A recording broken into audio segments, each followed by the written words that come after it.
10th lecture.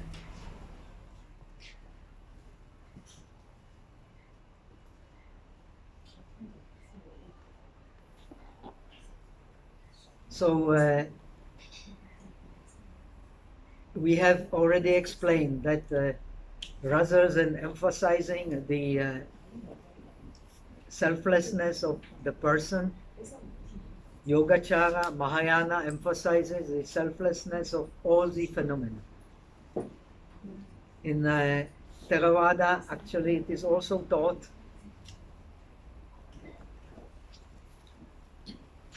but it is a byproduct of the selflessness of person. It is not the emphasis is on selflessness of person. When you study Mahayana in Madhyamika, they don't differentiate between different kinds of realizations. There is only one nirvana for arahats, for the Buddha. In the Yogacara, there is differentiation. Now, when you realize the selflessness of the persons, it is not granted. You understand the selflessness of the phenomena, of the basis of the faculties, of the dependent origination.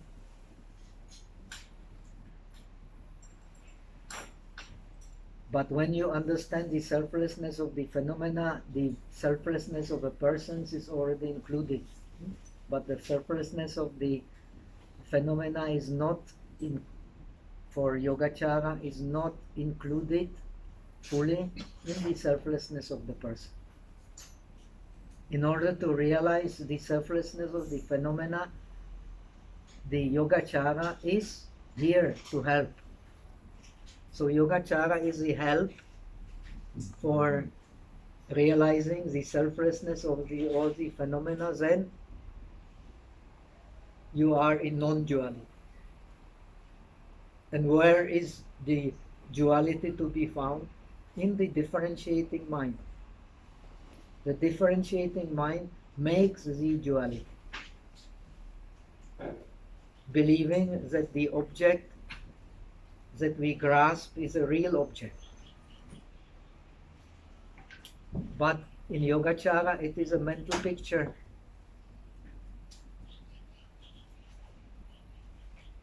And this mental picture comes from there. From where? It comes from the mind itself, from the seeds in the mind. And these seeds are based on these vikalpas. So we talk here about vikalpas. What means vikalpa? Vi means differentiating, kalp means fabricating. We fabricate reality by differentiating real object and real subject. But in reality, non-dualistic reality, there cannot be real object and real subject. There cannot be real nirvana and real samsara. It does not make any sense. So what is the Yogacara method? To make you understand that only in the constructed world there is duality. In the world which is not constructed, there is no such a duality. And who constructs the inside and the outside? The mind does it. Mind does the job. It does the job on the base of these seeds in the consciousness. These seeds in the consciousness, they are the seeds of these vikalpas.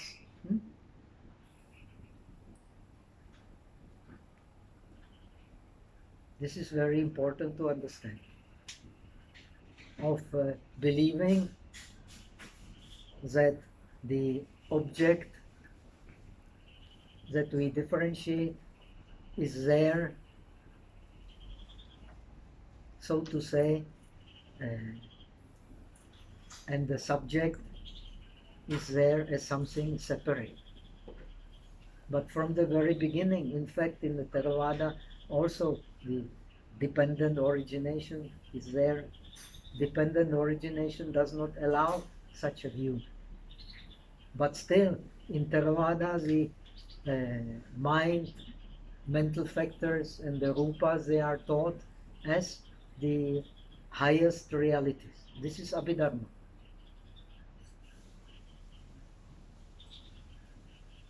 Now, impermanence, I have explained before. Impermanence, which is the fact, comes from mental construction. In Theravada, it belongs to the Paratantra, but for the Yogacara, it is based in the Pyanchi, in the Parikalpita. Because we hold to the image of the object, so we experience the impermanent. If we don't hold in mind the image of the object, if you don't pay attention to the object, do you experience outside and inside as being different? Ask yourself, see yourself. So the mind, the nature of the mind is like the space. It can receive all objects, inside, outside.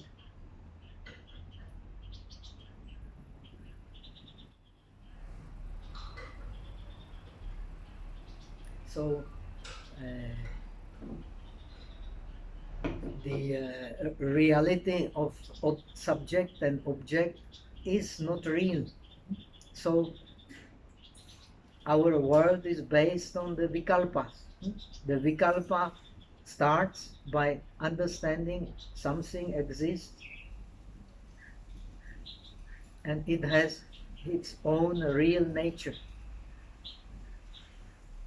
which is called svabhava, zixing, zixiang.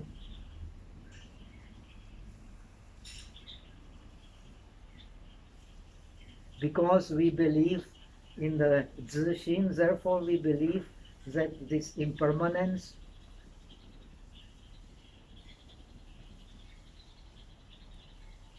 is the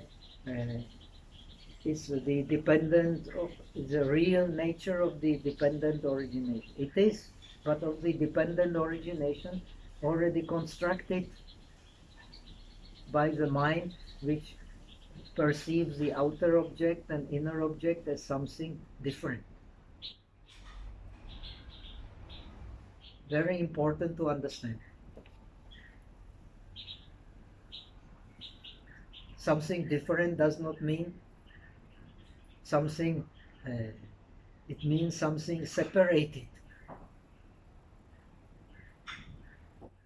Of course they are different, but they are not separate. When you have sensation of, when you cannot have color without the sensation of color. You cannot experience hardness without the sensation of hardness. There is no such a thing. Where there is sensation of hardness, there is hardness. Where there is color, there is a sensation of color. Now the sensation and the object of sensation, they cannot be separated. They arise together. According to Theravada, Abhidharma, this is later Abhidharma, first there is the object, which is called the Pure Pachaya, the previous condition. Then Pachaya comes the mind, which investigates the object. So you pay attention to the object and the mind arises. Now you can see things in a different way. And it is as justified as that view. The object arises because the mind arises moment by moment, the object also arises moment by moment. This is what Sarvastivada believes. So their analysis of the mind is different. In Theravada, the mind arises, basic mind must have 7 mental factors. In Sarvastivada, 10 mental factors. To see like that, there has to be desire, there has to be resolution.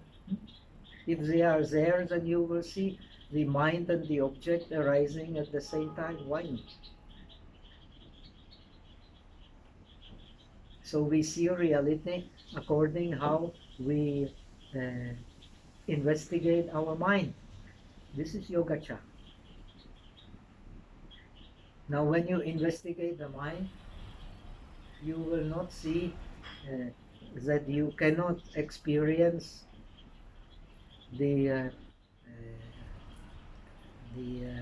say, if you meditate, you cannot experience the pain in the knee and the bliss of meditation at the same time. You can experience it. But according to this theory, it is not possible. We don't understand because we don't see that the mind can take only one object at a time. But which mind? According to Yogacara, it is already constructed mind. And it is constructed by what? By verbalization, prapancha. Chinese translation is wonderful, Shilun. We make a play of our desires, of our likings and dislikings, and extend our sensations and our perception to infinite on the base of our liking and disliking. And this makes the seeds in our consciousness. According to the seeds, we then construct the reality in which we are living. And we believe it to be objective reality. This is also, now we are in the Pureland assembly, this is a base for the understanding of the Pureland. We construct the reality in the mind. But we can do it consciously according to our need. But we can also do it without even knowing we are doing it.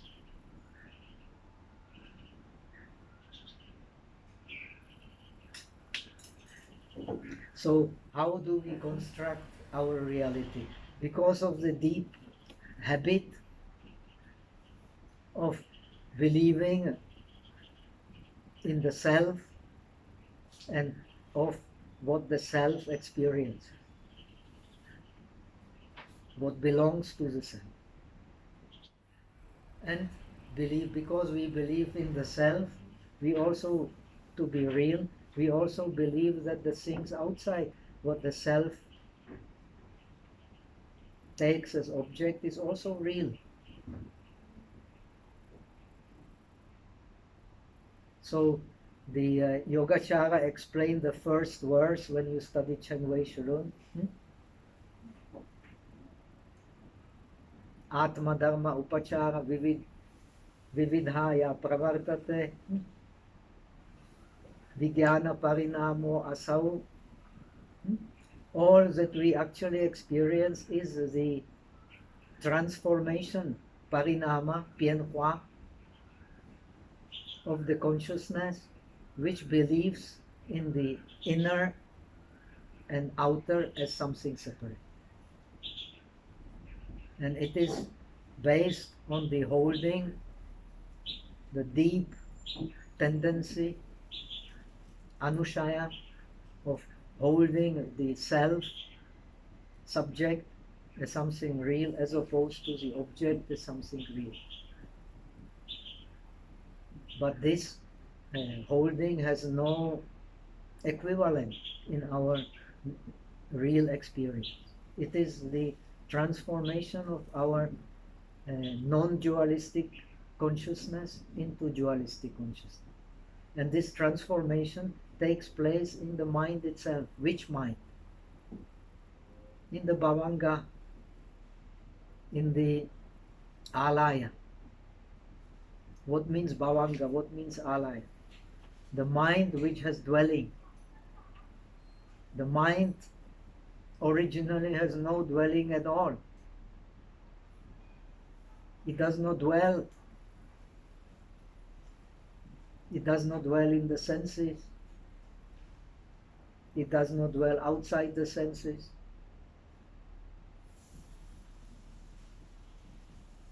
What dwells is our idea of the mind, which is only linked to the differentiating mind.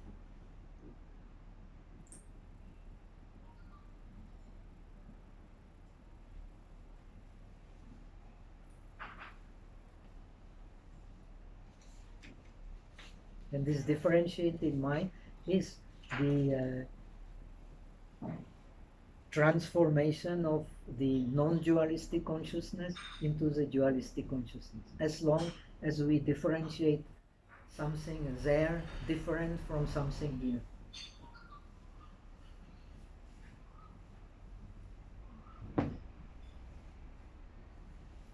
In a way, it's not contrary to the Theravada way of understanding, but it is non-dualistic. In Theravada also, finally, the dependent origination is explained as emptiness, and the sensation and the object of sensation, they cannot be separated. Impossible. When we have hardness, we have sensation of hardness. We cannot have hardness separate from the sensation of hardness, and from the mind which differentiates the sensation of hardness, and which takes the image of the object which is hard. So it is one process, and this process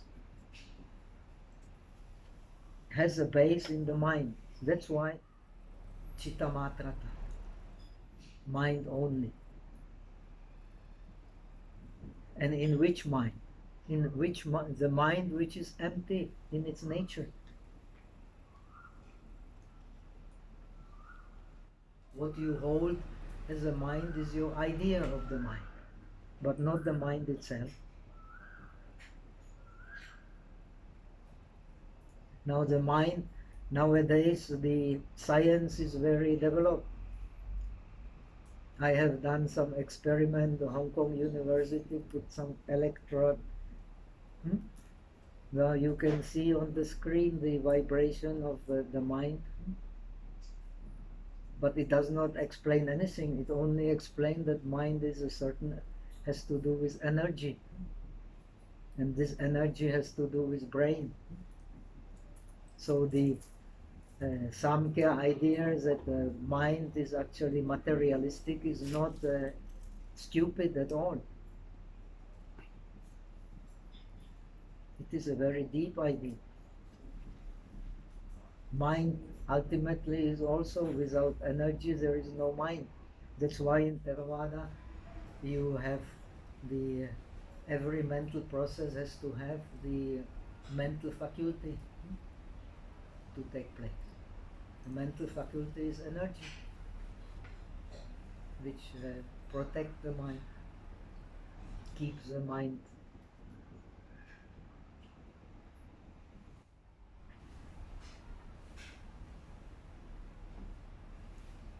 And finally, defilements.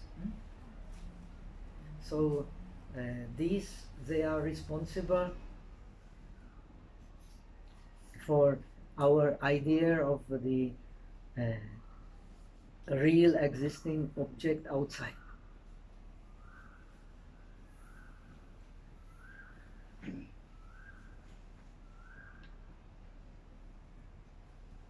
Therefore, the only way to remove all obstacles to knowing caused by mind being perfumed by the seeds of previous experiences based on grasping, called in Lankavatara Sutta the winds of outside object, is to realize the mind only.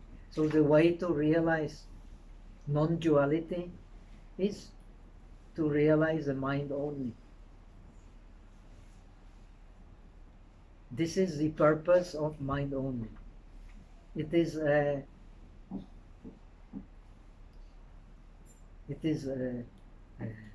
theory which is practical. When you have realized the mind only, you will have realized the true nature of the mind, non-dual nature of the mind. Then you don't need to ask any questions, to search for anything. Then you are enlightened. Then emptiness and non-emptiness, self and non-self, these questions become irrelevant.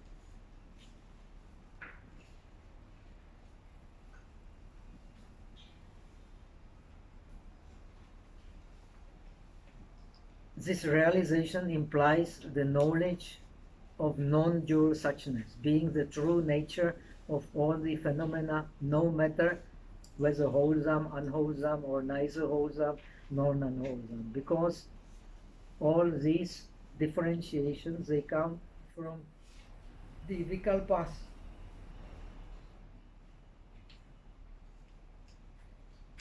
And mind itself produces the vikalpa. Produces itself this Fanpia.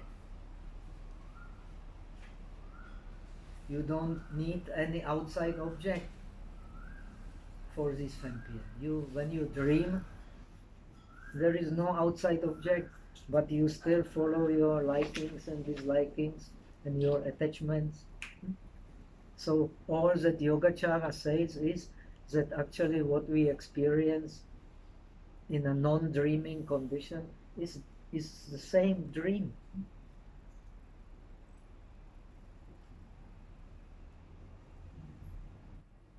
It's all based in mind. So it explains what we experience as pictures of the mind. You have learned that, called yin shyam, pratibimba. Bimba means image, prati means reflection. What we experience is reflected in the mind.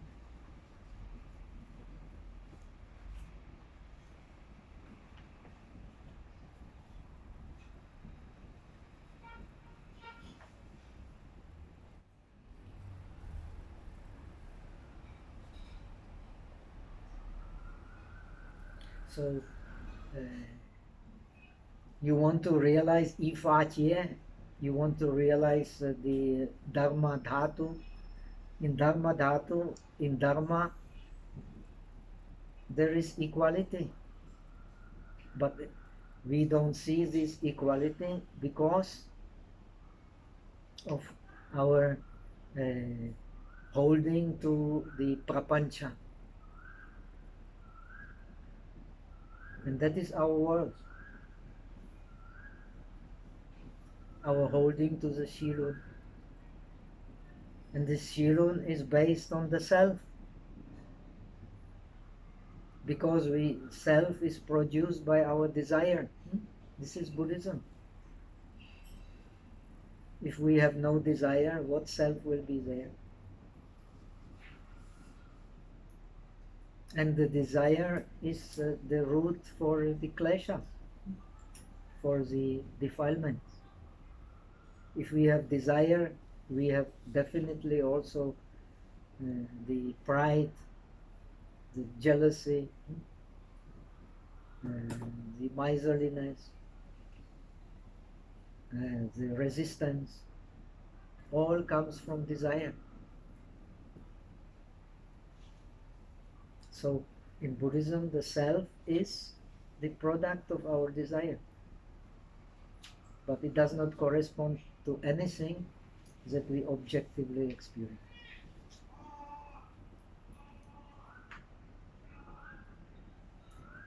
So the Buddha has taught us In order to understand that, he has taught that the object of our desire, of our clinging, are the 5 aggregates, not the self, are the 12 spheres, not the self, are the 18 elements, not the self.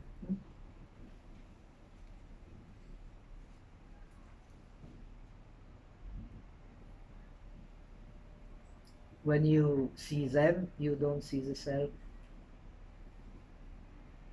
When you don't see the self,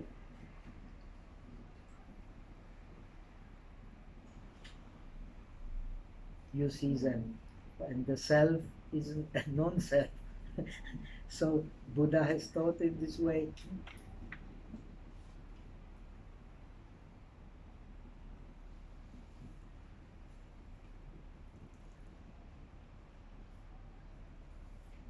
Thus, as we have seen, a bodhisattva yogi attains liberation through the process of right use of the concepts, in order to abandon holding to concepts altogether, which implies a complete mastery of attention born by activation of the seeds in the alaya consciousness. So what is the difference? In the Theravada, this means to realize non-self. The elements, they are real.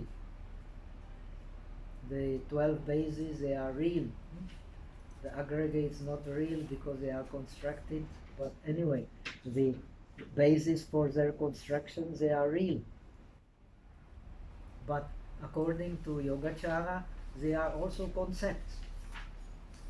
If somebody does not explain the 5 aggregates, we will not normally see 5 aggregates. The one who has not learned Buddhism, he does not see any 5 aggregates. He can construct other aggregates. Why not? Why not a memory aggregate? Why not some other aggregate? So in Yogacara, these are concepts, but they are real concepts and real names, and illusionary concepts and illusionary names.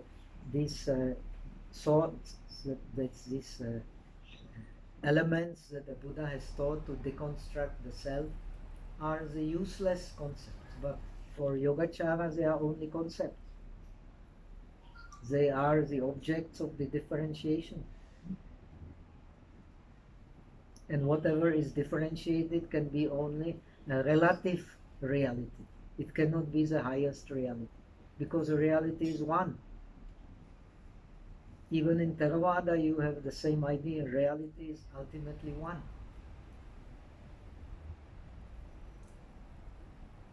Ekam hi satyam dvitiyam navidyate. The same is taught in the Abhidharma Kosha commentaries. It is taught in the Theravada, it is taught in Yogacara. Ultimately, the reality is one.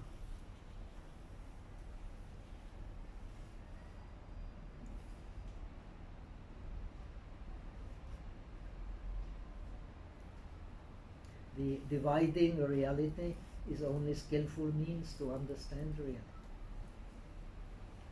This is Yogacara. This is Chittamatra.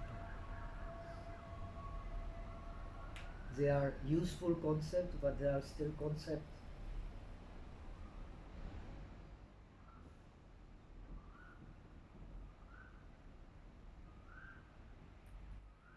So in this context, the meaning of shamatha becomes the non-construction of the dualistic error, or non-differentiating of the phenomena. And the meaning of vipassana becomes the knowledge in accordance with truth, meaning the Yogacara perspective, the unity of the worldly reality with the reality of suchness. So this is very important to understand. You study shamatha on the worldly objects like the breath, like the impurities of the body, like the kasinas, the colors, totalities. But the ultimate shamatha is when you turn to the mind. Because these objects of shamatha, they come from the mind. They are concepts.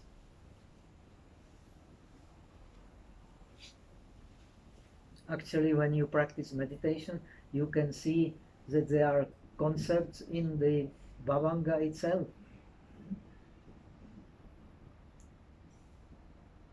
They are images of the mind. For that, you need to go to dhyana. So you turn the mind on itself, and that is the ultimate shamatha. And then you understand through vipassana. What means vipassana? Seeing by differentiation. Then you understand that those things that we differentiate, they only belong to one reality.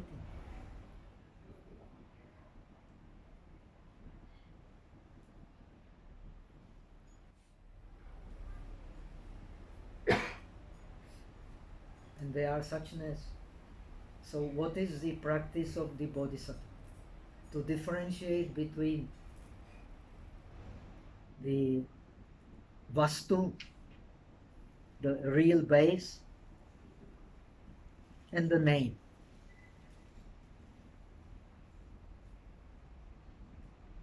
The bodhisattva sees the base and sees the name, and does not identify the name with the base.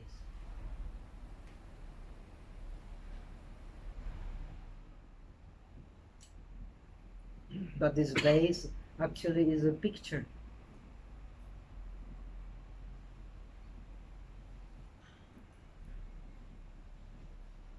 And on this picture, on this base, we put the name. And we take this name to be actually the picture, the base. But it is not. The name has no own characteristic whatsoever. These characteristics they belong to the base. But we see the base through our misunderstanding that these names correspond to reality. So the object of our defilements, due to which we cling to the objects of our experience, is not the reality, but the concepts we have about the reality. This is very important to understand. Please reflect on it and don't just search for ready-made theories. You have to find it yourself if it is really so or not. Then you have used these theories as they are meant to be used. Otherwise it's just empty theory, just another collection of information. And Buddhism should not be taught just as collection of information. You can learn chemistry, physics by collecting informations, but you should not learn Buddhism just like collecting another information. This is Yogacara. It was started in this and this period by those and those philosophers. This is Madhyamika. It was started this and this time. This is all also useful information, but it is not the real Yogacara. It is not the real Madhyamika. Real Madhyamika is the real investigation of our experience. Real Yogacara is also real investigation of our experience, which will bring a revelation of what? Of actually the unity in which we live. We are one unity, in which the subject and object appear at the same time, together with the names which we put on them. So we have three realities. Understanding these realities is understanding Yogacara. We have the reality of the self-existent nature created by names. We have the reality of the dependent origination based on the construction we have made in mind. Then you have the real dependent origination, not based on the constructions of our mind, and understanding that reality leads you to separating the dependent origination from the concept, and this leads to the realization of the suchness. And the suchness can only be realized in mind, nowhere else, because the mind is non-dualistic in nature. We have brought this nature of dualism by our vikalpas, constructions by differentiation. In Chinese, fan pie. In Sanskrit, vikalpa. We differentiate. Kalpa, put together.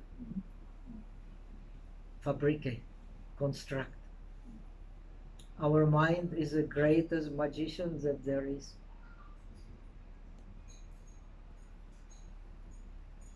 Now, you have the same idea in Theravada. When you have penetrated these tricks of this great magician, then, like an actor who has been discovered that he is just playing, he becomes ashamed. And in ancient time in India, in Greece, Rome also, the actors, they all had masks. So personality means persona, which is a mask. It's very significant.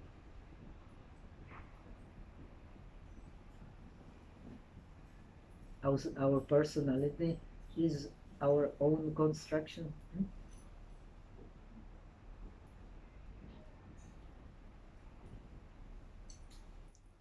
It's our own history, which is ultimately linked with history of all mankind and of all creation.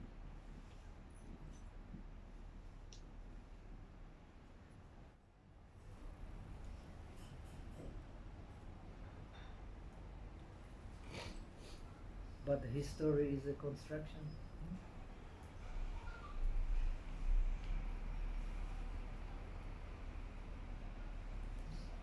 So all this becomes very interesting when you think.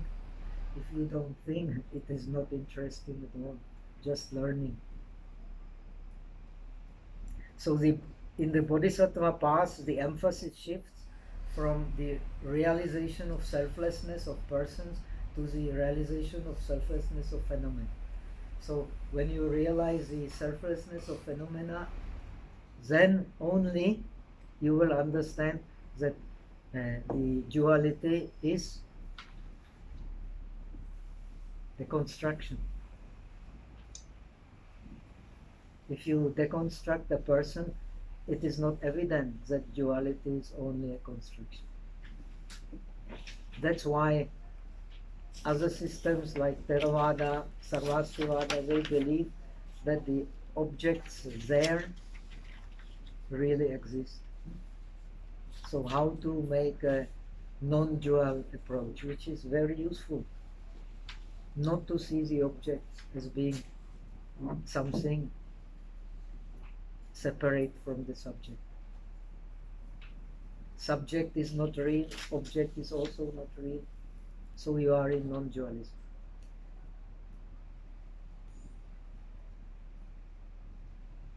Why they become real? Because the mind has has transformed its nature from the oneness to duality.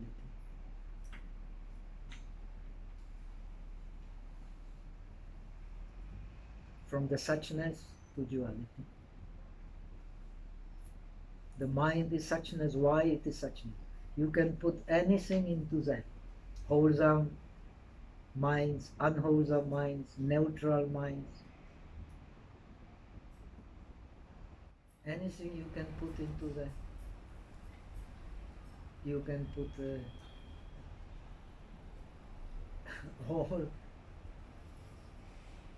all differentiations. This is the only thing you can put into the mind. Only differentiation. And these differentiations, they are called abhuta parikalpa, shi, wang, fempi. They are only differentiations.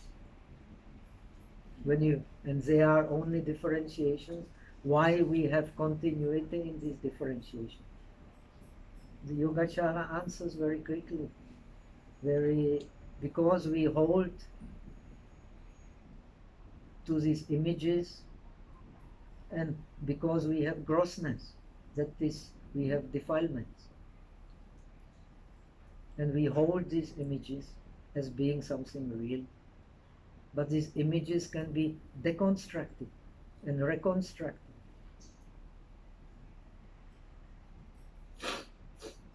All depends how we use the Tianfen. The Tianfen means the Darshana Bhaga, which is the mental factor, starting with attention.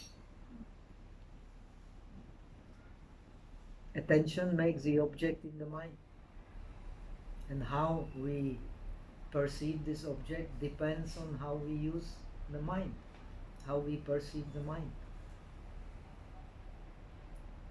So it does not mean that Theravada is wrong, Yogacara is right. It means the Yogacara is, in this case, very useful. Does not mean that Theravada is not useful.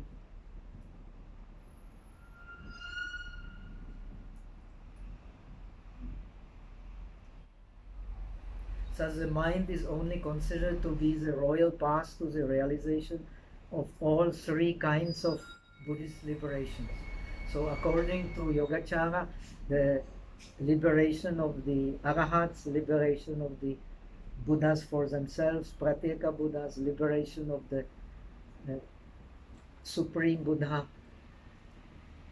is nothing but realizing the nature of mind. Nature of mind is suchness. And suchness is a great emptiness.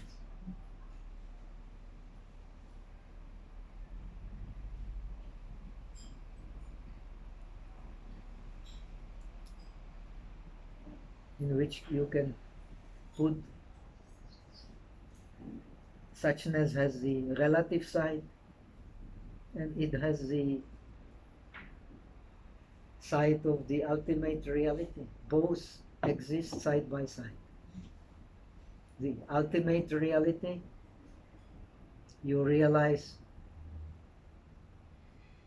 then the suchness of the relative reality becomes the ultimate reality has no image, but the relative reality has images. Ultimate reality is Pentue, the basic enlightenment. The images become the Hota,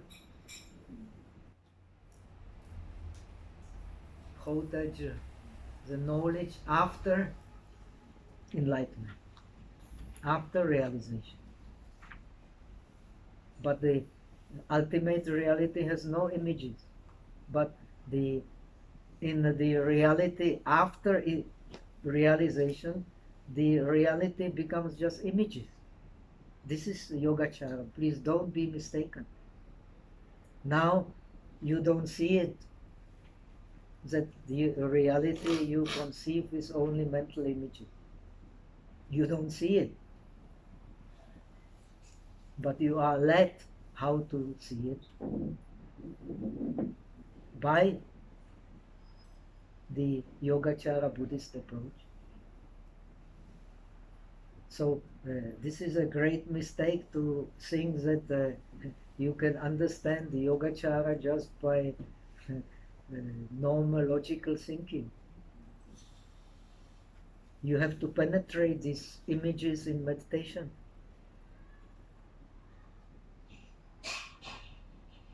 Then the shamatha becomes the perception of the highest reality. And the vipassana becomes the analysis of the images. Nothing but images actually is there. And as images, they are not, cannot be same as the ultimate reality, but also cannot be different, because they are derived, they are connected to the ultimate reality. They cannot be separated from the ultimate reality. If this is a difference between the Arahat path and the Bodhisattva path. The Bodhisattva path must be based on this idea, that ultimately the mind creates what we experience.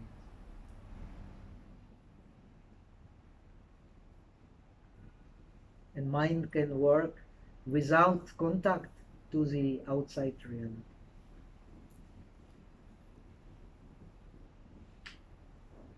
It is in a dream, and it is now also, because these images that we consider to be reality, they have continuity, and this continuity is in the mental consciousness.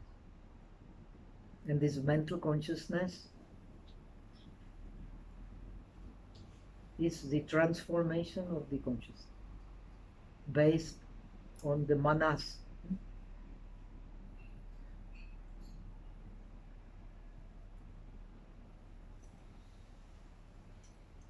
So when we have manas, we have alaya. When we don't have manas, the alaya will also disappear like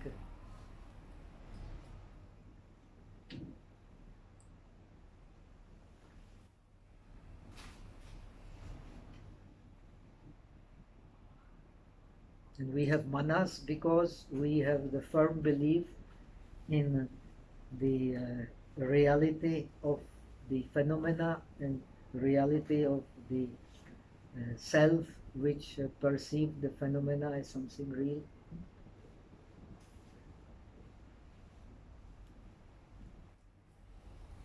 And the self which perceives the phenomena as something real, it is a vikalpa.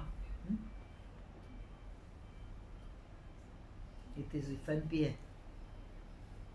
Shi Wang fenpie. So in a way, as long as you are not realized, all you experience is abhuta parikalpa. When you are realized, then you experience the three realities at the same time. The name, the dependent origination, and the oneness of all.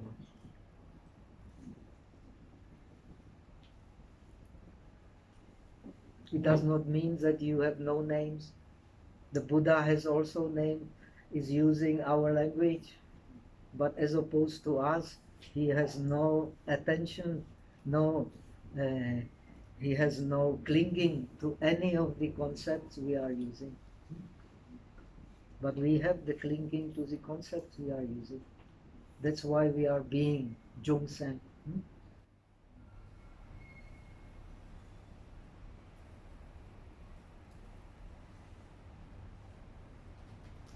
Because you cling to different concepts, I cling also to different concepts, and we can argue which concept is real and which concept is not real. But we argue about concepts, we don't argue about reality.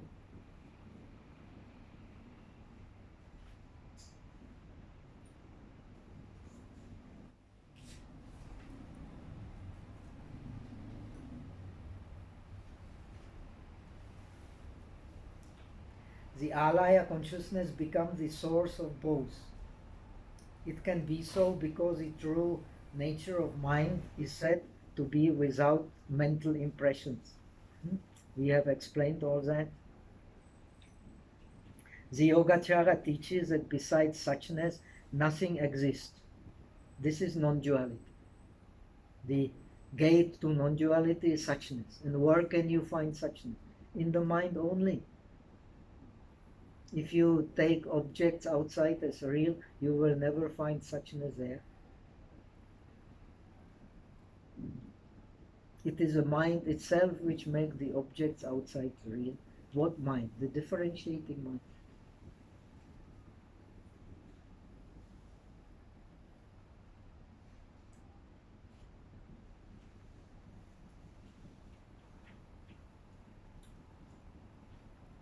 So Yogacara accepts the original concept of, in a way, the original concept of emptiness.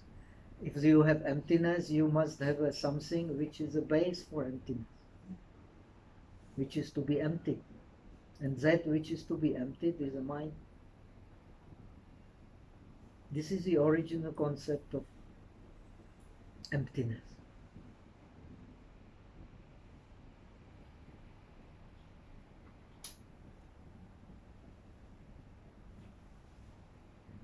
When you have emptied the mind, you have emptied the world. You have the same idea in all Buddhism, in Theravada also. Sunyam lokam avekhasu moga raja sada sato evam lokam avekhantam machu raja napasati. You have a very beautiful verses in Samyutta Nikaya, in Sutta Nipata teaching, which says, Moga Raja, you should observe the world as empty. When you observe the world as empty, the king of death will not see you. And who is Moga Raja? Who can observe the world as empty? It is a mind.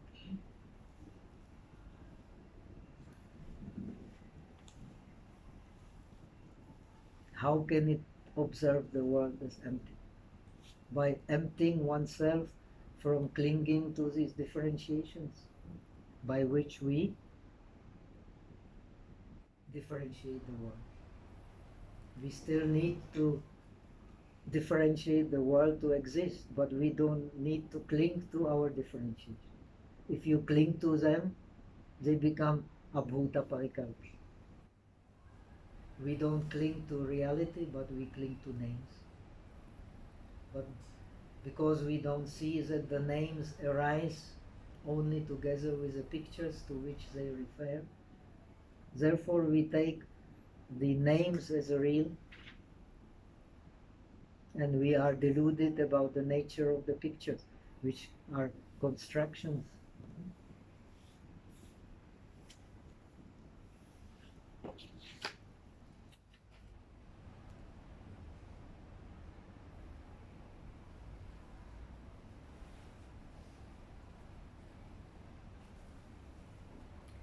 To realize the suchness only, the Yogacara teaches two main methods.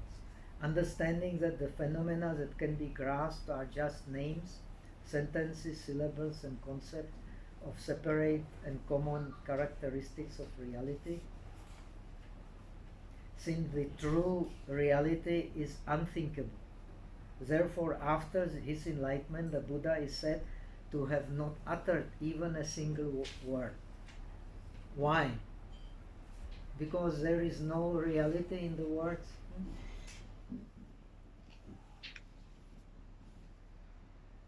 So he has uttered many, many words, but he has not seen a single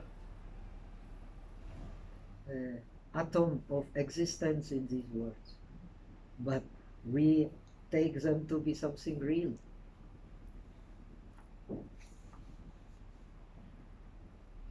understanding the phenomena directly by realizing the fabricated nature. This realization enables the reality to be grasped as being devoid of characteristics and dependent on mind only, because the mental image that is seized by the sixth consciousness belongs both to the fabricated reality as well as to reality dependent on causes and conditions. So the dependent origination is base for both, for names and for the highest reality. If we don't penetrate the dependent origination,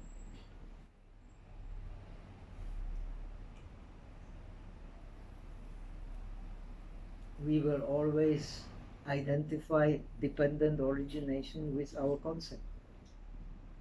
When we have penetrated the real nature of dependent origination, then we come to the highest reality, one reality, the suchness. That is the basic realization and the realization after basic realization, which studies the objects as images of the mind. I hope now it will be clear. So this is the transcendental interpretation of the transcendental wisdom. You have two interpretations of the transcendental wisdom, which is Mahayana. Mahayana is transcendental wisdom. Transcendental wisdom is Mahayana. One is Madhyamika, which does not allow any base for suchness, for emptiness, and the Yogacara, which allows the base for emptiness, which is the mind.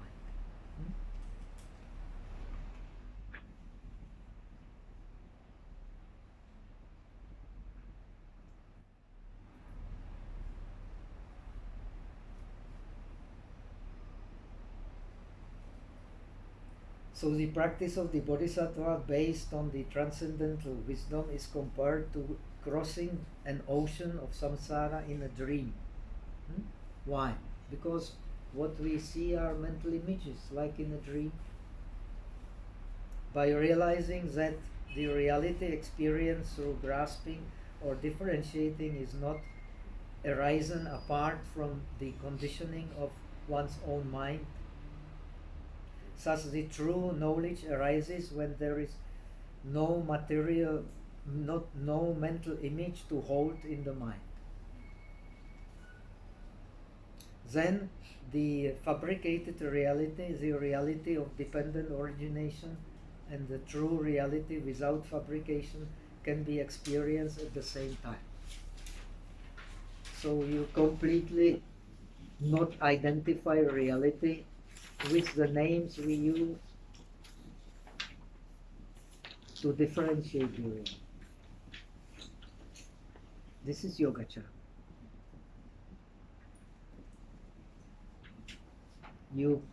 Because you see the illusionary nature of the names, you see the illusionary nature of the reality we cling to. Because we don't cling to the reality, we cling to the names.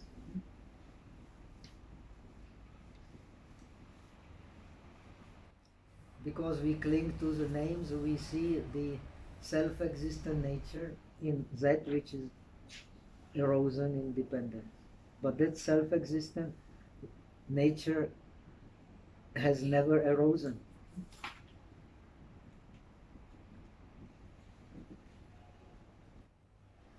There is no real woman, there is no real man, there is no real table.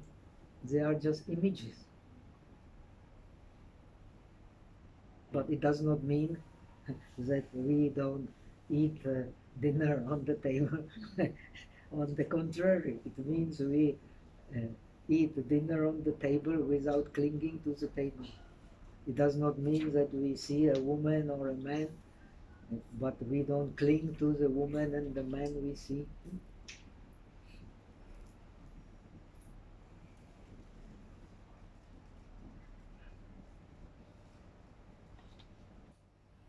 Thus, the true knowledge arises when there is no mental image to hold in the mind. Then the fabricated reality is a reality of dependent origination, and true reality without fabrication can be experienced at the same time. So we experience the illusion of reality based on names, and this is how we can experience the dependent origination without names.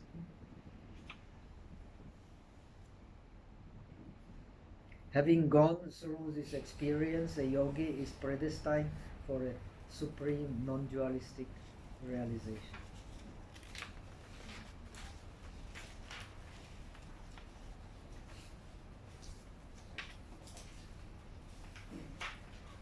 The mental image is compared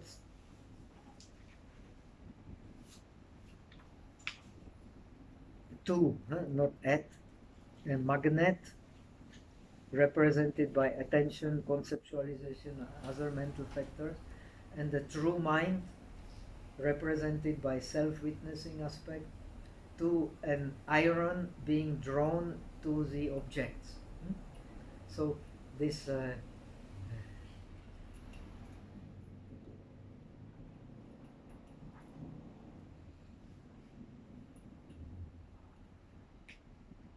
all the world is, according to Yogacara, that we see is actually the projection from the Tianfen, from the Darshana Bhaga, which arises from the self-witnessing aspect of the mind. But when we have self-witnessing of the mind, we already put the mind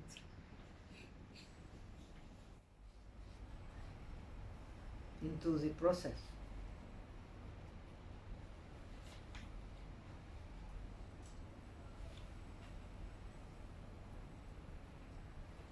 So the Buddha has not taught the alaya from the self-witnessing mind is also a process. It is not the same like in Hindu philosophy. It is a process.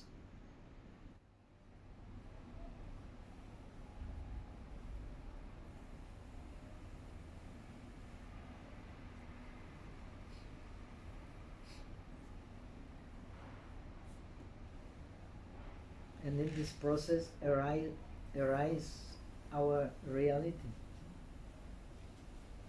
as the seeing aspect and what is seen.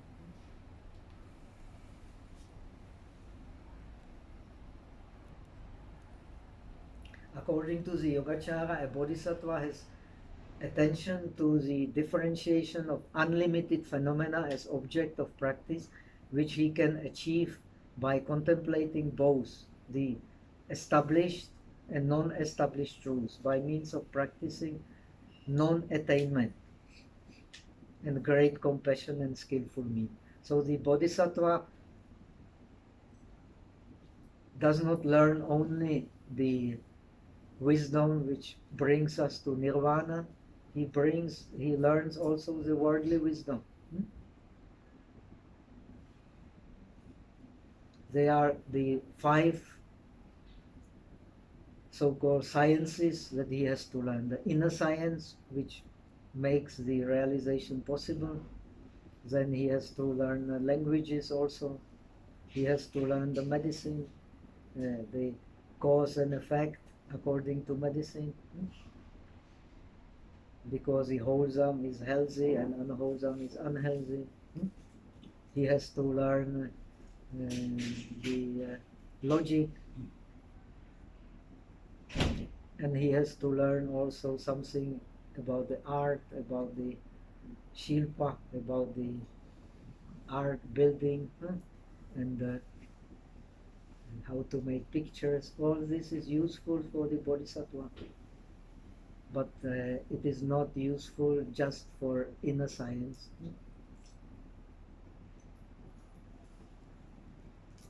And all this he integrates into his study of suchness.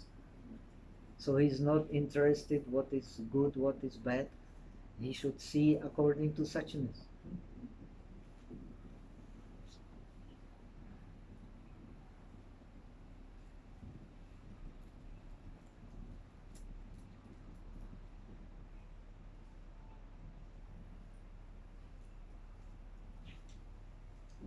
And that we have explained, there is this basic realization and the realization after, which basic realization has no images.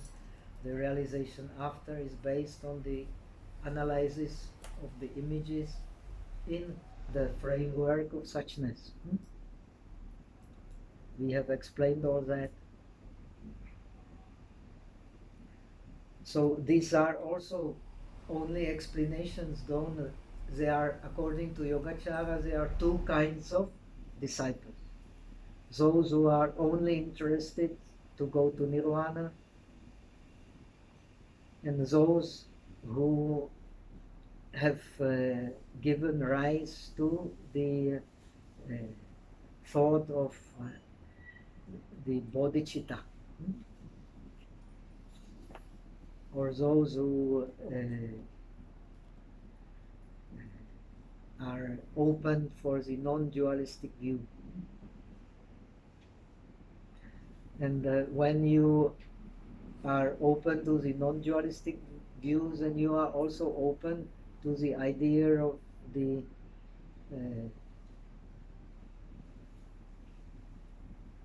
that you can, instead of going away from samsara, you can master samsara. How you master samsara? By mastering the mental body. So there are two kinds of process of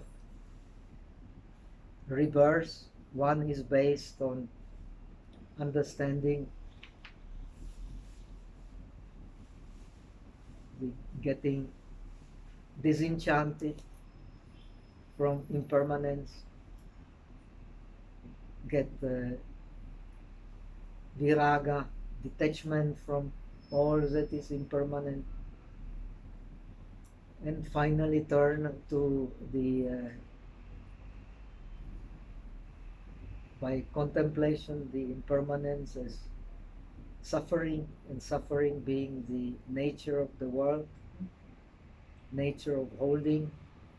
So he realizes this nirvana as opposed to samsara. But the bodhisattva wants to realize natural nirvana. By how does he realize it? When he realizes the bodhisattva bhumi, he also realizes the mental body, and he can make a rebirth by mastering the mental body. And the arahat also, if he has interest, he can master the mental body. But mostly they have no interest because they don't want to get involved.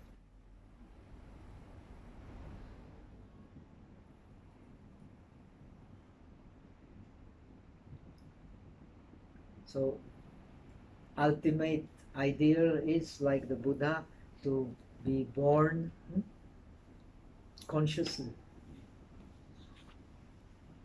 And how can you be born consciously? By mastering the mental body. And that is called the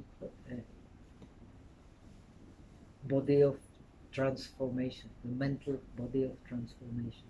I have explained it somewhere, no? Here.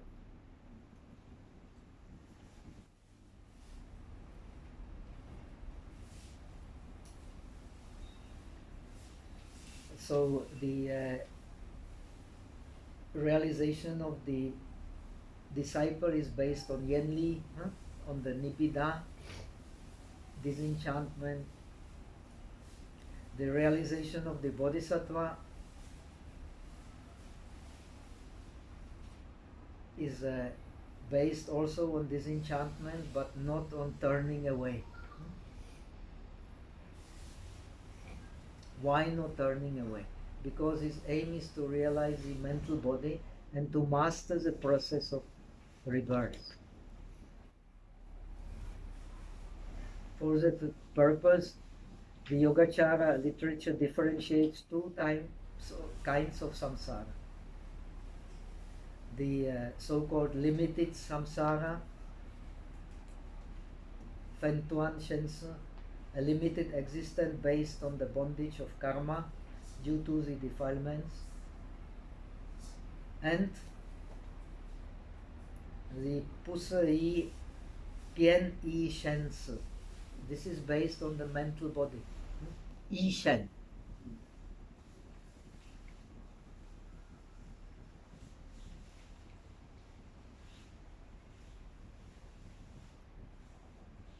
This mental body, then he can learn slowly to master, and not to be born due to defilements, but to be born due to compassion.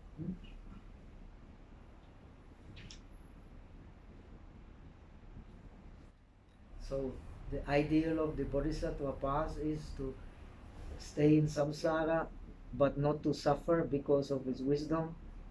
He studies the mind of the Arahat, but does not become the Arahat. So he has a wisdom to stay in samsara and not to suffer.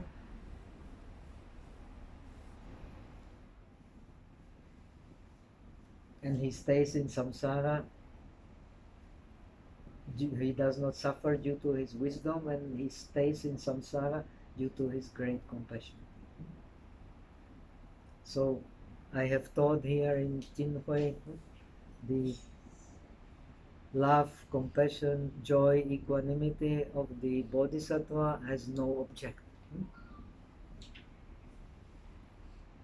This is the highest. So where is the Buddha dwelling?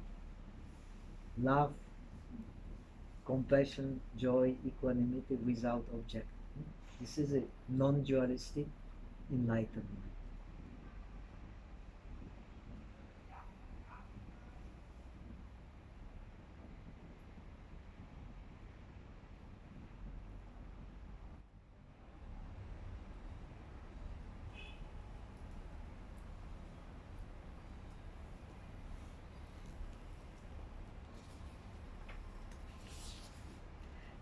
An existence due to unthinkable transformation of a mentally created body, Yi Shen Shen, which is realized together with the endurance of uncreated Dharma at the first stage of the Bodhisattva realization, called joyful, pramudita. The realization of a Bodhisattva consists of seeing the three natures simultaneously. We have already explained. To do so, a Bodhisattva yogi who has accumulated merit, who practices the bodhicitta, who has a deep faith based on understanding of the mind only, engages with the help of a noble friend in the practice of the four reflections. Here we come to the Bodhisattva practice. So when does he do the four reflections? He can do them from the start, but they will be only, as you know, the Buddhist path has 5 stages. The path of accumulating the equipment, Ziliang Tao, Sambhara Marga. Then you have the effort Gyashin Tao, Prayoga Marga. Then you have the path of seeing, Dakshana Marga, Tien Tao. Then you have Shu Tao, the path of meditation. And then you have Jujin Tao, the Nishta Marga, the path of accomplishment. Same for Arahat, same for Bodhisattva, no difference. Only the Bodhisattva uses the non-dualistic logic. The Arahat may attain understanding of this non-dualism, but according to Yogacara, it will not be complete until he understands mind only. This is Yogacara. What we beings in the world see is only abhuta parikalpa, the real subject and object.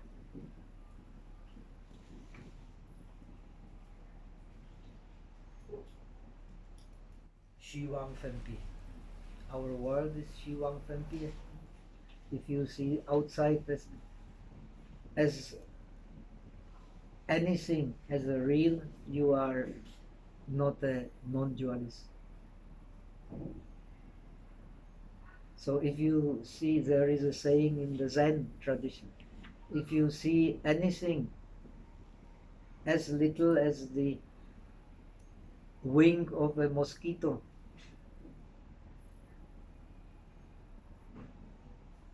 you are nowhere.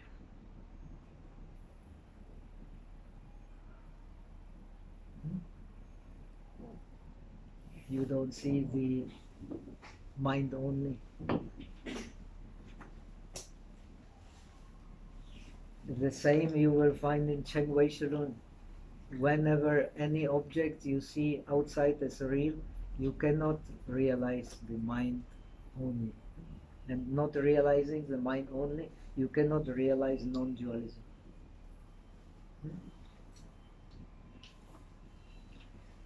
Actually, in Madhyamika you have a similar idea, but in Madhyamika nothing has a real existence.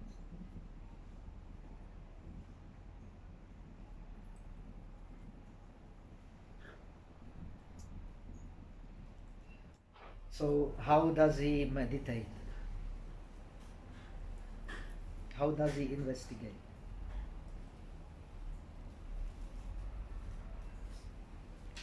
So first, there is an image.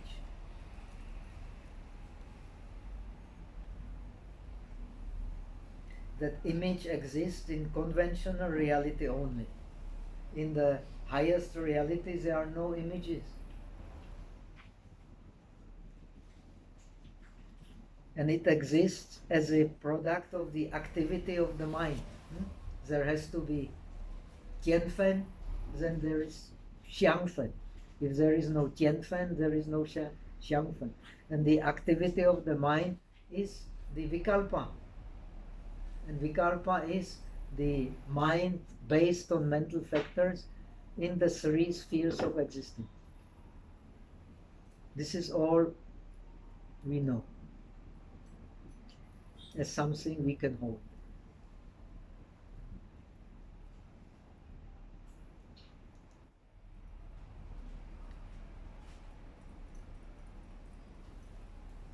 So this image belongs to the mind, and it is put together by the mental consciousness, by the sixth consciousness. And it is put together on the base of the manas, which already has a spontaneous idea of the existence of the self, because it reflects on alaya as a self. That's why the Buddha did not teach, says the Sandhya Mochana, the alaya, because he thought non-enlightened beings would consider it as a self, because we don't usually identify so much with the self as being the body, because the body very easily to see how it is changing. We identify with the self as being the mind, which does not change. But the mind is only the process of changing when it takes an object.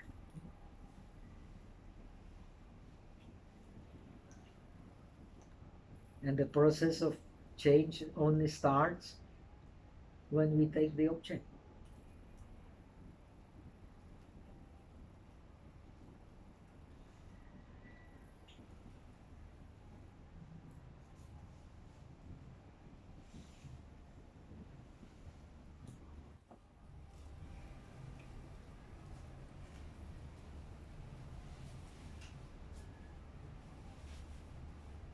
So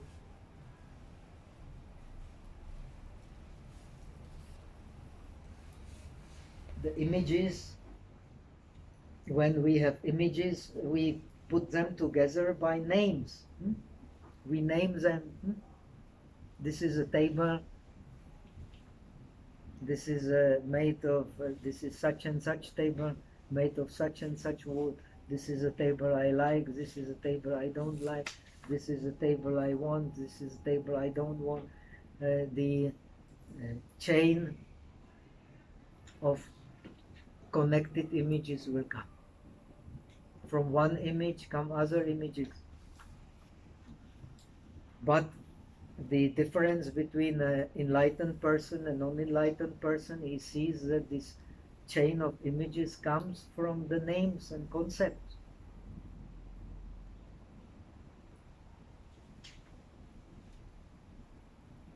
And the names have no nature whatsoever. This is table in English, this is Jozi in Chinese, this is mass in Hindi, this is stool in Czech, which is right, which is wrong. Name does not know such a differentiation. This differentiation comes from the mental, from the names we put on the mental images. But when we just see directly without connecting to mental consciousness, when we don't pay attention to table as a table, is the table different from the mind, or is it we cannot find such, we cannot answer, because we have not differentiated.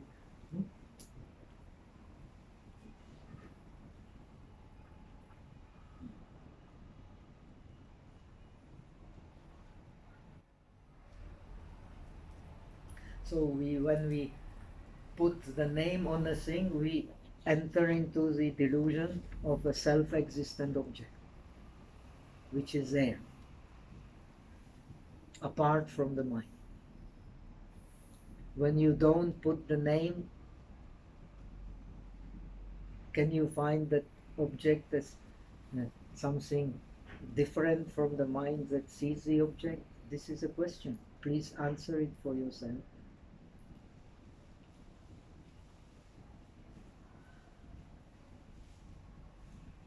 So it is the differentiating mind which brings the reality of the outside object. So how to understand they are not real reality, that there are reality, there is a reality apart from our differentiation, by understanding the names. The names bring the solidity into our perception. And when there is a solidity, we differentiate according to own characteristics and common characteristics.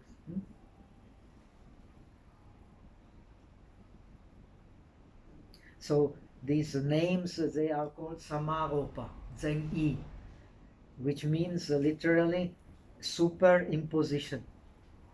We superimpose the names on the reality. And because we have a different names, so we have different concepts. And the names, they are composed of syllables. Now, the animals also communicate half-half. They can express their emotions, they can express their liking, they can express their dislike by half-half. You can listen and you will see they have very real emotions and they understand very well. The cow knows very, very well if you take her to the pasture or you take her to be slaughtered. You can hear her sound when she's taken to be slaughtered. You can hear her sound when she is going to the pasture to enjoy green grass. Very different sound.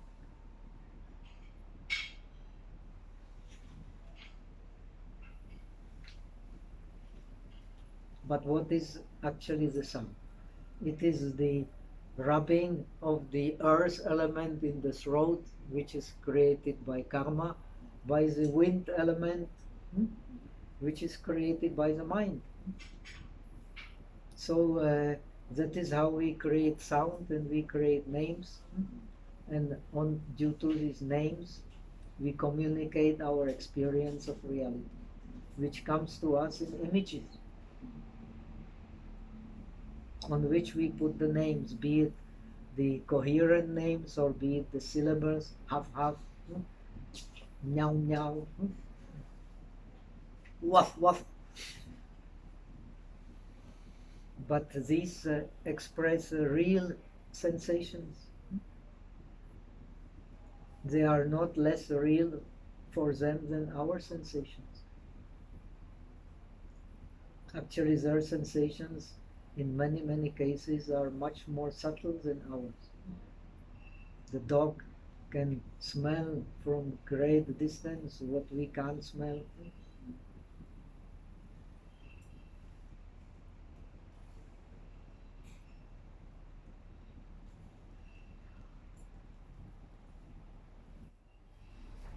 So the names, they are superimposed on the reality. They are not in the reality. We superimpose them on the reality. But they are not reality. And we fabricate the reality according to the names, which create sentences and concepts through which we grasp the reality and communicate in the language. And language is composed of concepts. That's why when we speak one language, we behave a different way when we speak another language. When you learn Japanese, you communicate in a different way. When you learn Italian, you will communicate a different way. When you learn Hindi, you will also behave in a different way. The concepts, in a way, rule our behavior also. But we are not aware of it.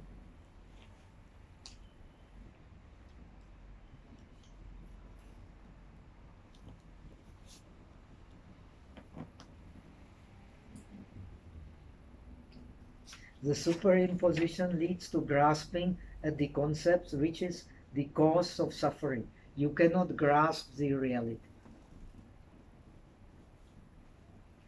This is yogacara. What you grasp is abhuta parikalpa, shiwang fenpie.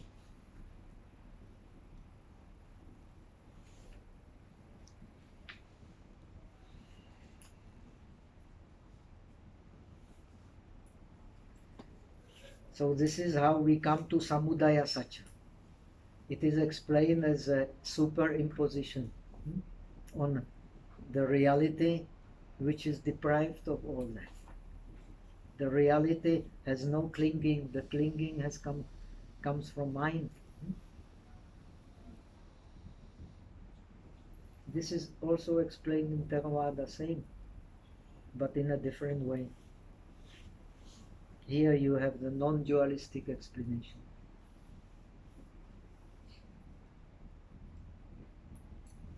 The name and the characteristics of the object is said to be neither same nor different, since we experience the characters of objects through the names. So then, because of names, you get the idea of self-existent nature in the things. The things are really by themselves hard, but they are not hard except separated from our sensation of hardness.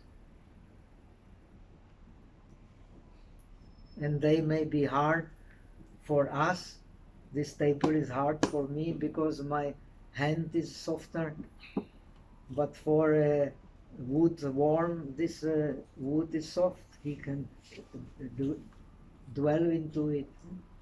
And for a crocodile has a very hard teeth, maybe the hardest substance we can find on this earth.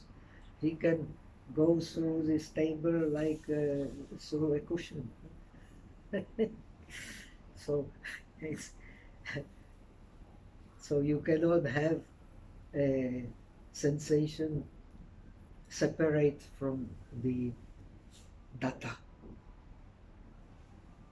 If you do that, you have the Abhuta Parikalpa, Shivang frontier.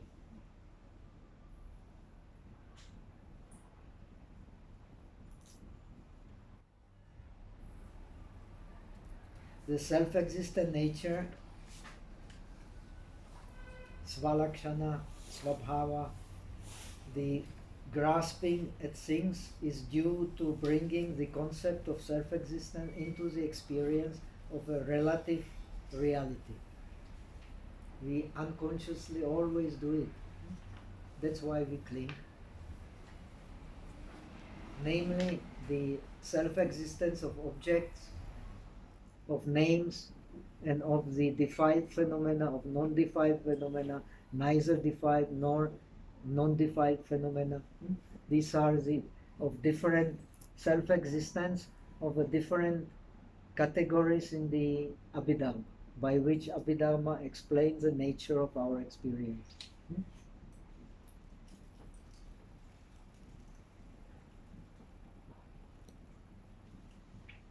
So then we have the differentiation based on self-existent objects, which is illusionary. But we don't see it as illusionary. We see it as real. That's why we cling. So this is how we create clinging. By imposing self-existence on the phenomenon. So this is how we explain in Yogacara the truth of accumulation, which is the cause of suffering.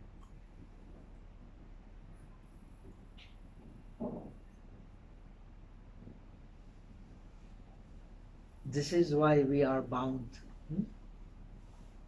This is where our fears, worries come from, imposing self-existence on a non-self-existent reality. Due to that, we transform the nature of our mind to, we transform mind into a dualistic.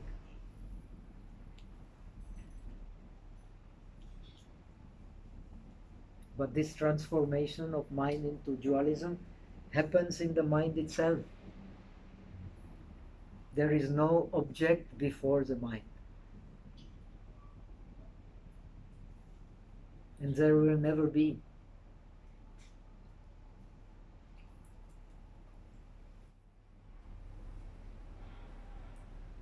If one searches to find own characteristics and common characteristics in names, one will not be able to find any. This is called the thorough investigation. Therefore, due to holding to images created by names, the objects seem to be outside of mind, while actually the name and the object come always together. Because when we differentiate by coining the object. And when we coin the object, we bring the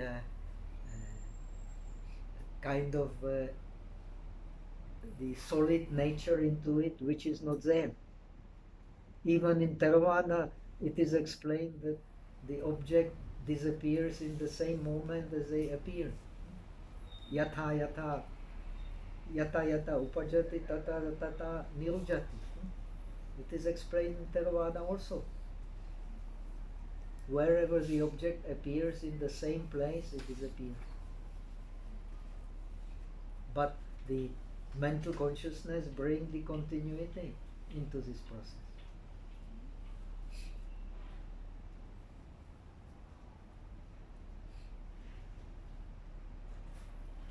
In the science, you also have the The atom does not exist. Atom means the smallest part. When you cut something, you cut it, that is a Greek idea. You cut it until it becomes atom. When you cannot cut anymore. But you will not find such a particle that you cannot cut anymore.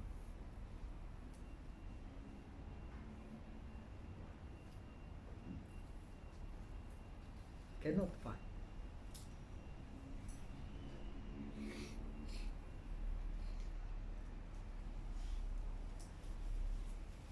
Now what we see is the agglomerate of the atoms outside, and what we see, what one who sees it is the agglomerate of mind. So we have in Vipassana we have the Rupa Kalapa, the agglomeration of the form, and Nama Kalapa, the agglomeration of the mental factors which differentiate the form.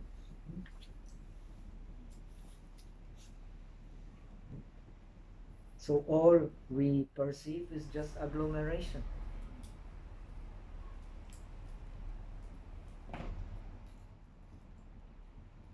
And what is agglomerated, it is always changing.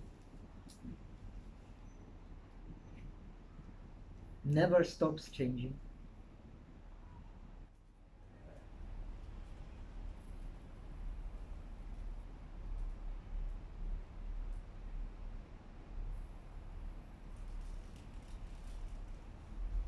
So then we explain a little bit this process of stages in meditation. So this process of stages in meditation, they are actually the samadhi.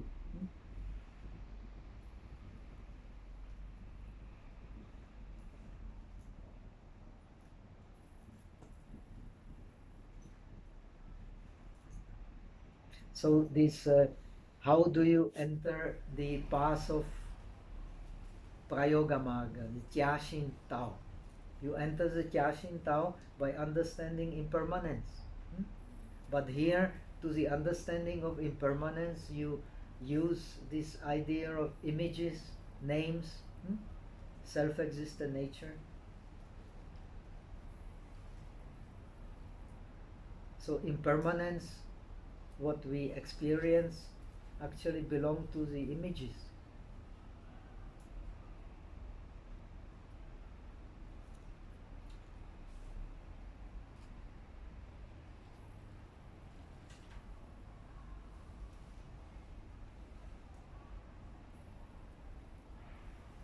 And these images, they can be deconstructed. These images, they are also forms.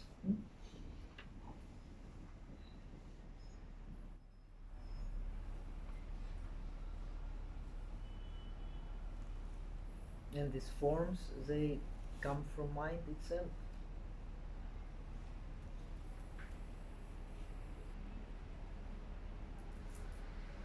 When you analyze these mental images, you will also find the hardness, softness, smoothness, roughness. They also have these qualities.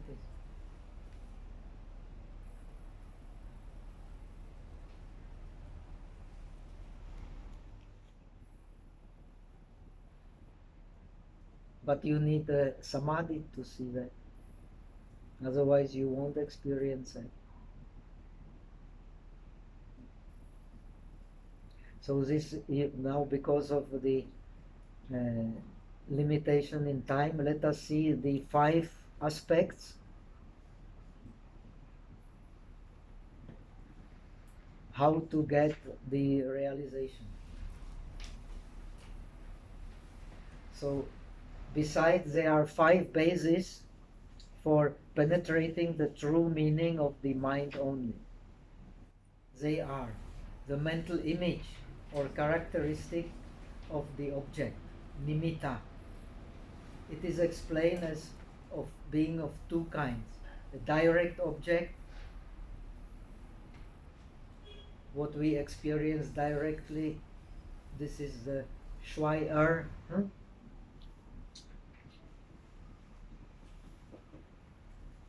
This is what we experience by the eye consciousness directly before we differentiate it by mental consciousness. The primary image, which is on the base of many primary images, we put together the idea of the solid object.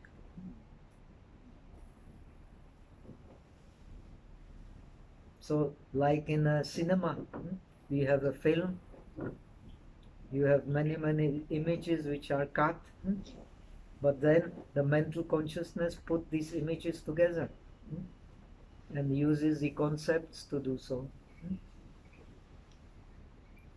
This is Xu Hua, I know her, she is like this, like that, and she is in Yuanlang, in Jinhui, and she has a such and such house, and this is how I construct these images, put them together by mental consciousness. I don't perceive them with my eye, I don't perceive them with my ears. I put them together by what I have perceived through my ears, through my eyes. So I make the film. And I project it whenever I meet Xianhua. She's like that and like that. She's kind and she's not kind or whatever. And she was like this to me, she was not like this to me. So when you have image, and that image becomes the object of the mental consciousness which investigates that image, then you bring continuity into that image. And it's connected with memory. And memory is connected with the perception. But the perception of the eye consciousness, ear consciousness is always broken. It's never coherent. It is the mental consciousness which brings continuity. And it brings continuity on the base of this manas, which is a base for the differentiating consciousness. And manas is the thinking.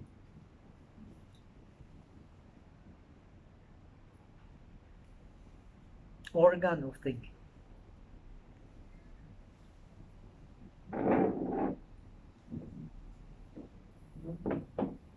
And it is directly based on the alaya consciousness, where our past experience is stored, like in the computer, same.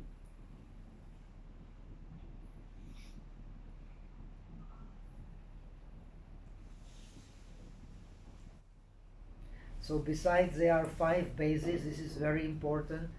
What is the Bodhisattva practice? To see the base. On the base of the base, he sees a name. But first comes the base, then comes the name. If there is no base, no name will appear. So the Bodhisattva is not, his attention is not directed to the names, it is directed to the base. So he is not caught in this differentiation. A common man is caught in this differentiation. So he gets angry at one concept, he clings to another concept, then he changes to another concept, and changes to another concept again, and never find peace. Why he has never found any peace? Because he does not see the nature of the mind. This is the Yogacara answer. All these differentiations come from the mind itself.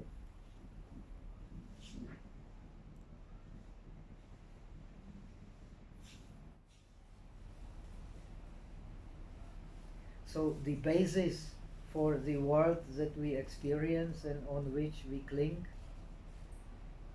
together with the self which experiences it, they are first the mental image. Everything starts with a mental image or characteristic of the object.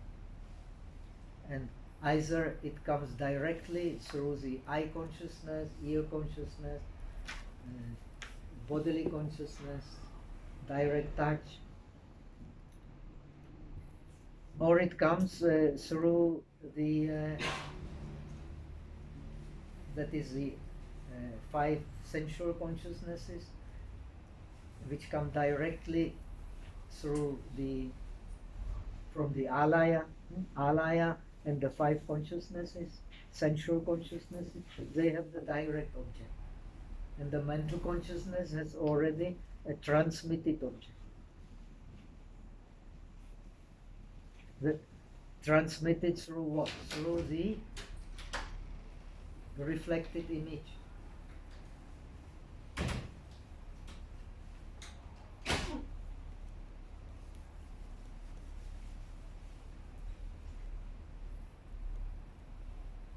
Both exist, so we have the reflected image being the object of manas and of the mental consciousness.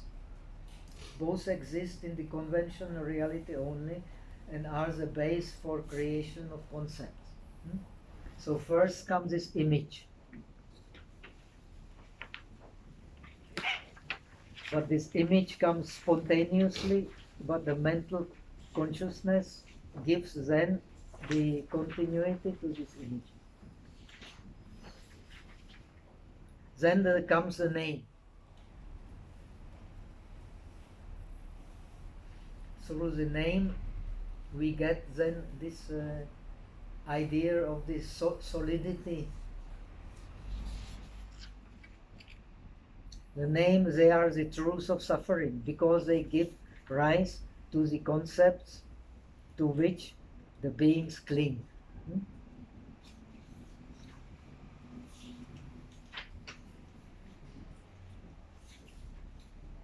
Then, because we put the name on things, then we believe in a differentiation based on names. It is samsaric mind which, with the mental factors that give it an illusionary form, causing the movement of the mind to all kinds of objects within the 3 spheres of perception. So when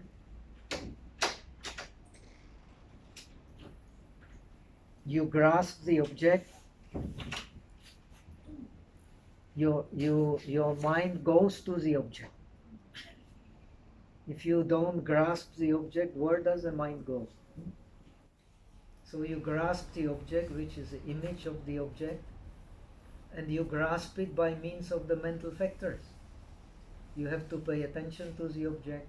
When you pay attention to the object, the mind is put together.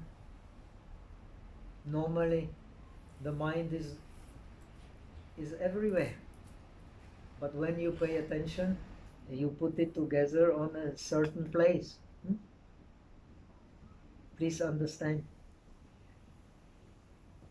If you don't use attention, you don't put your mind on a certain place. When you put the mind on a certain place, what will happen? You will receive the object by the mental consciousness,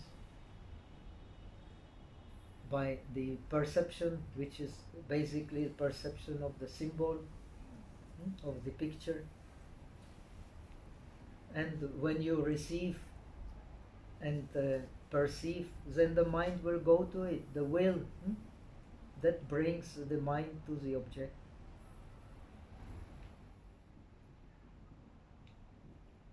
And then when the will brings the mind to the object, then it will be differentiated by the mind on the base of sensation and perception. And there the memory comes. Because when we have the image, we have already connected to the memory. The perception is connected to the memory. And memory is stored where? In the alaya.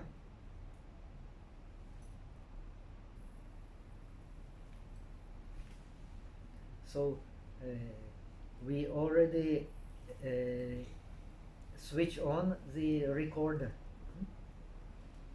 The recorder is switched on, where our previous experience is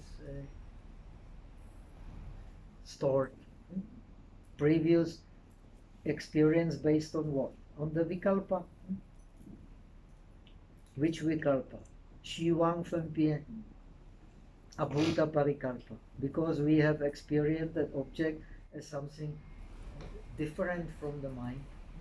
All this is Shivang Fempien.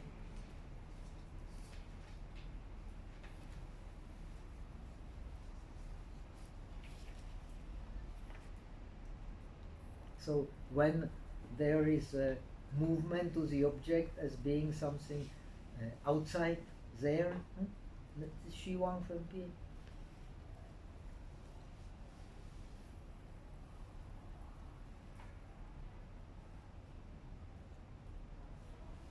Then comes the differentiation.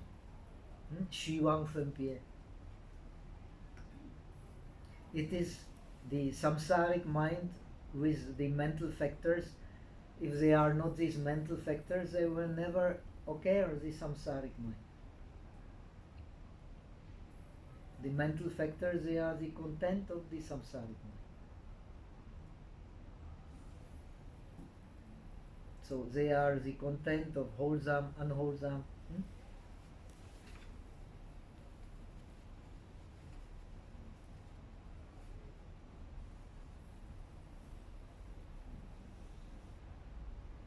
So no matter whether you have a correct differentiation, not correct differentiation, as long as you believe that the object is outside of the mind, it's all the Shivang Fempien.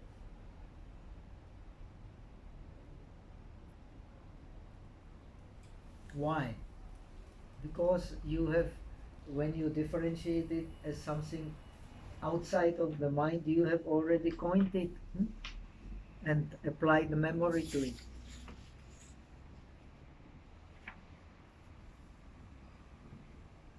You have activated your hard disk, it's called, no?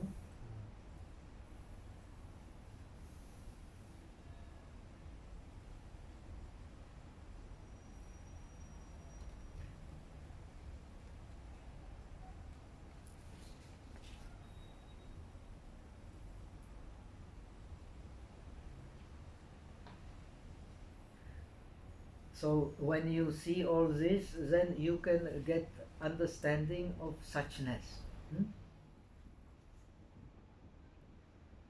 What is suchness? Suchness is that which reveals the selfless nature of all the phenomena.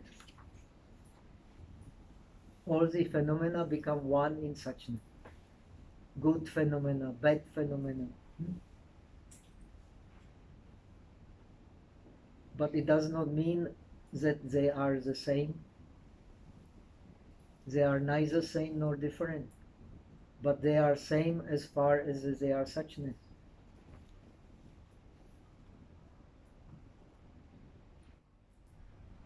But they are different as soon as you start to differentiate them. But when you differentiate them, you should not lose the suchness. So we have thought about the four objects of meditation, which imply all objects. When you become realized, then you see how far the reality, as far as the reality can go. And you see how far as the reality can go in terms of the suchness. And the suchness has a relative aspect and has the aspect of the highest reality. Nothing except the suchness.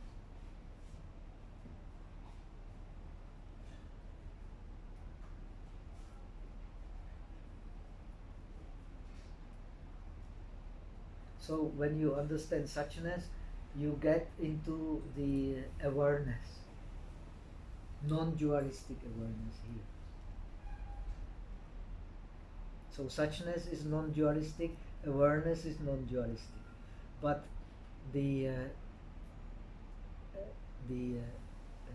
picture, the name, and the differentiations, they are dualistic. They are dualistic as long as you understand the picture as something separate from the mind. But now you investigate them, so you will find the suchness and awareness. With the suchness comes awareness.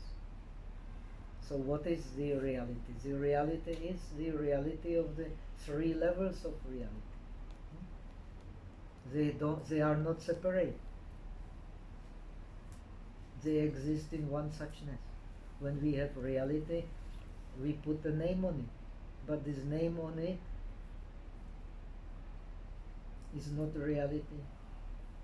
Then the reality that we experience through the name is a distorted reality which has never arisen. When we understand that, then we will get to one reality, the reality of suchness.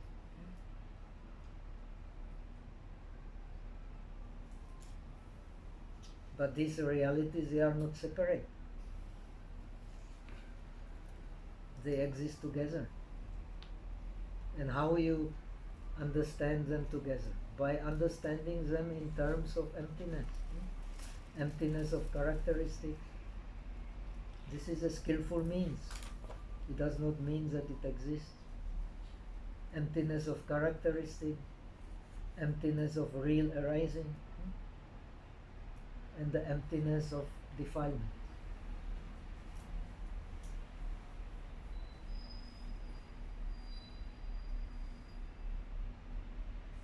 And awareness is precisely that. It is a process of eliminating the mental reflected images, and through this process you attain nirvana. What we hold to are the images, it's not the reality.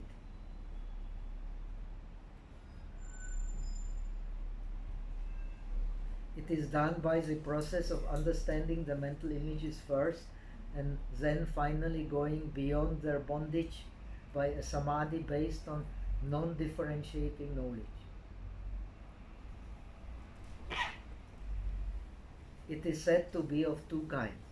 The supermundane, realizing the nirvana of disciples, said to be purely exempt of forms, and the worldly supermundane, that is the bodhisattva. He realizes nirvana in the world. There is no nirvana in the world, but through nirvana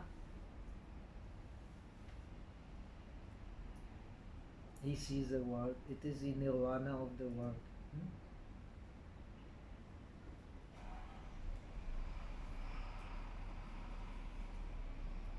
Realizing one sphere of Dharma in which the defiled and non-defiled, the real and the illusionary can exist side by side.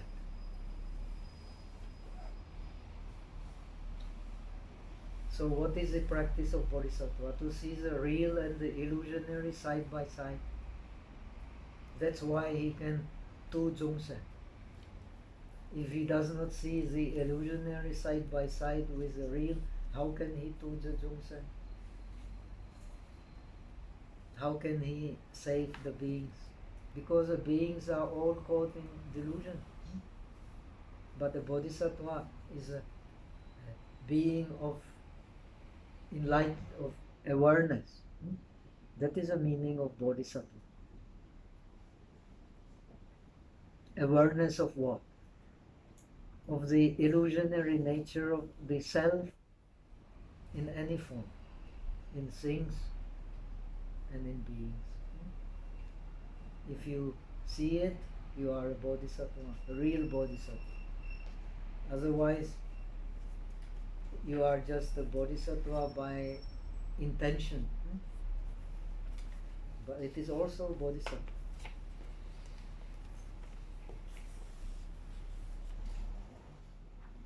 Because why? You have learned. Because a being is a process of becoming. There is nothing which stands. So from this perspective, also all beings are the Buddhas already. Why? Because we are all in the nature of reality, but we don't see it.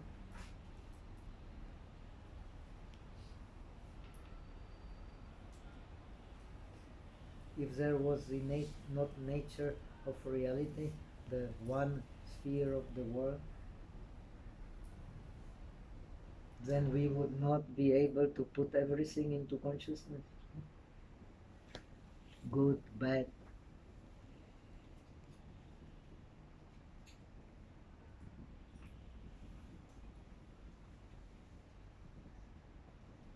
Neutral. The different aspects, characteristics of the objects.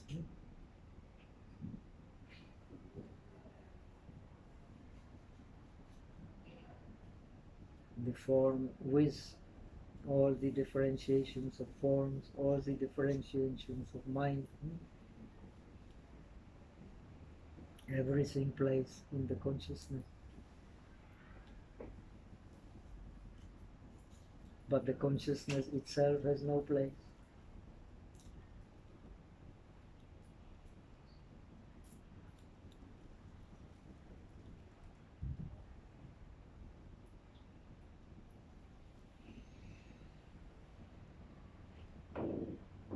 So whatever we can differentiate,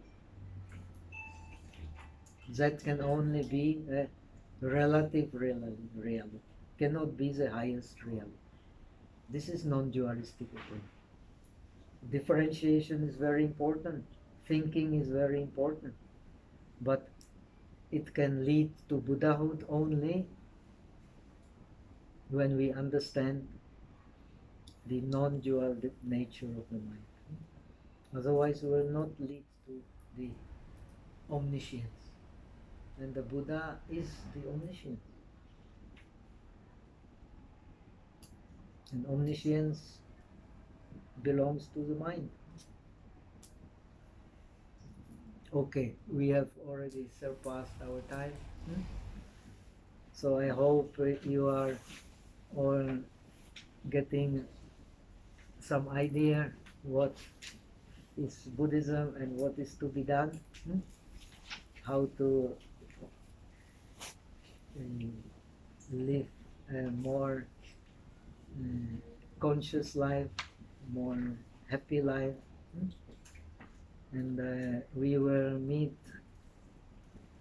on the 26th, is it? 26th? Yes. On the 26th. So you have 2 weeks to prepare for one question. You can either write it or you can orally prepare.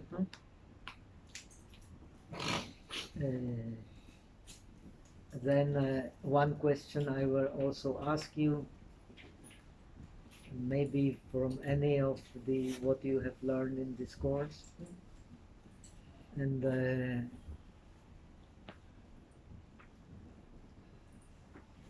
if you want to learn more, so much the better. So I can give you some advice how to continue your study. 愿以自功德普济一切，我等一众生皆复成佛道。So